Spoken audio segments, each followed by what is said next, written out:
I was looking on Wikipedia, and they said you made more than 900 million gross in the 80s.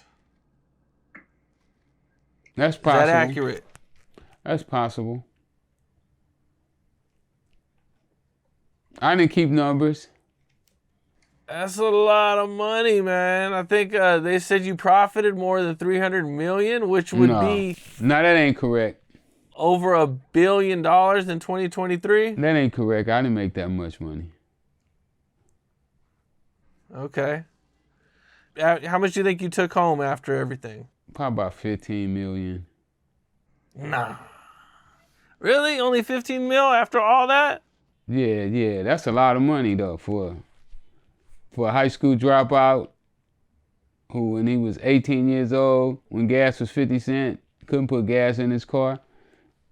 And now he got, millions of dollars in suitcases. That's a lot of money. Weren't you making like $1 million a day towards the end?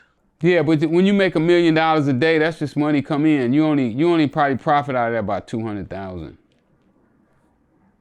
Okay. So you got to go by what you get to keep, not what you make. People make a lot of money. Black people make $1 trillion, 2 a year, but they don't keep none of it. How'd you guys keep up with all the money? I know you guys had to have like bags of cash everywhere. Safes. Just put it in safes. How'd you count it all? With money machines, man. We had money machines back then. I seen you had money counters. Yeah, we did. Before we got the money counters, before we got hip to money, because I didn't know about money counters. We used to count that shit by hand, and it'd be days. I'd be like, man, I don't feel like counting all that money. We're going to take the day off. We ain't counting no money today. It was harder to count the money than it was to sell the dope. Damn. And you hired money counters. Yep. How do you trust a money counter to count money?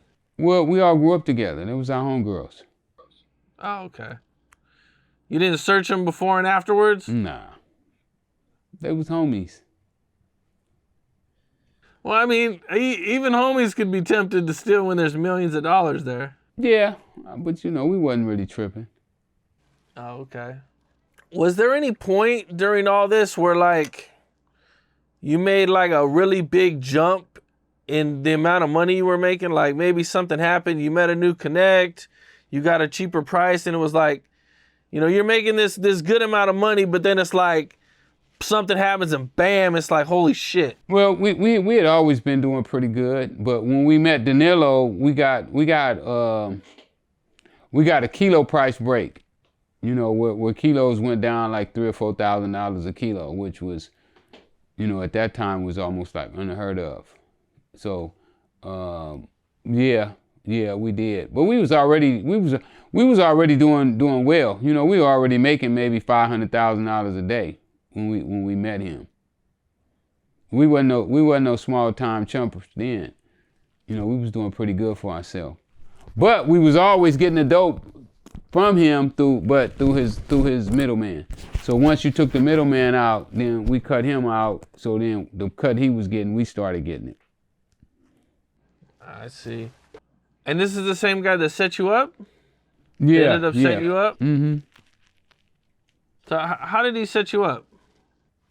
He called me on the phone and told me he had 700 kilos and he needed me to help him get rid of them. 700? Oh shit. That's not $700,000 worth of coke. No, more than that. More like 7 million. At that time, when we finally closed the deal, we closed the deal at like $10,000 a kilo. Oh, you're right. You're right. You're right. $7 million. No, I'm real good with my numbers. Yes. Right, okay. When you're talking kilos, ounces, and grams, and half ounces, all that stuff, I'm good at those numbers. And that's how I got myself messed up on the tapes, because I'm too damn good at the damn numbers, and I started figuring it out on the tape, and the jury was like, sound like you was all with it. So can you take me through the day of what happened? I mean, I done talked about this stuff so much. This stuff is old. It's so much new stuff we got going on now, man. He just called me on the phone after I got out of prison, was like, I don't know why you asking people to help you. You can help yourself. I was trying to build that theater over on Crenshaw and Adams. I was going to open up the West Coast Apollo. Because I still had in the back of my mind that I let hip-hop get away. And I still was a little salty about that, and then Death Row was blowing up. And I'm always a competitor. Like, I wasn't real happy with seeing these other guys blow up.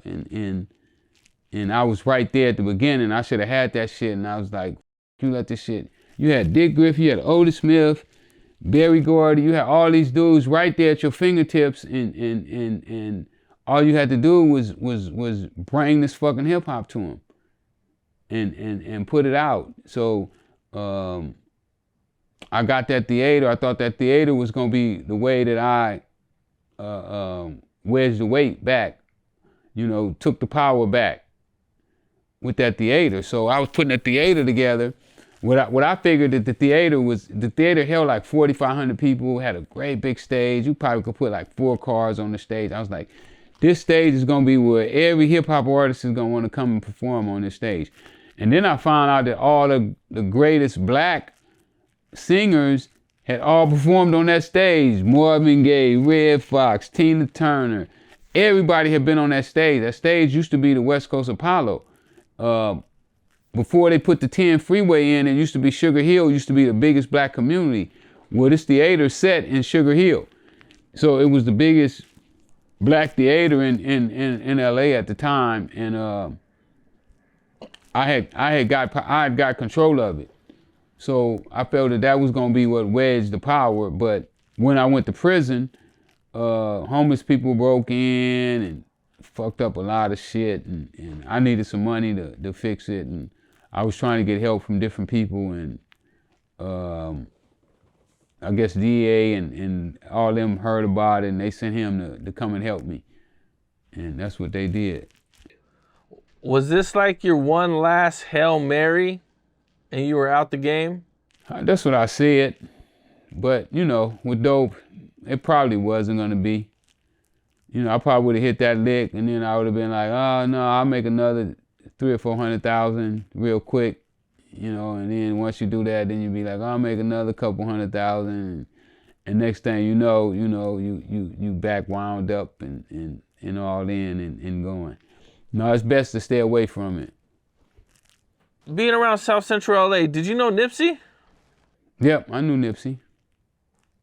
Okay. Did you guys ever, do you have any stories or any good memories you can talk about? We did a couple parties together. Matter of fact, when QD3 released the Lil Wayne documentary, me and Nip sat together. We sat side by side for the whole documentary.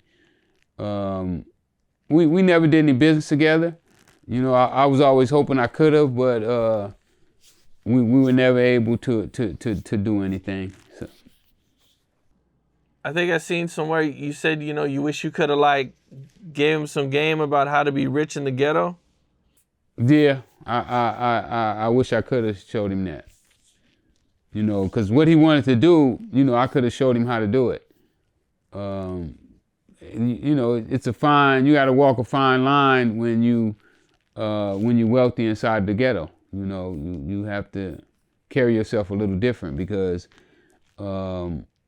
a lot of times people are jealous of your wealth and your success. And when they see you like that, they feel that you should give your wealth to them. So, you got a tightrope when you're doing that.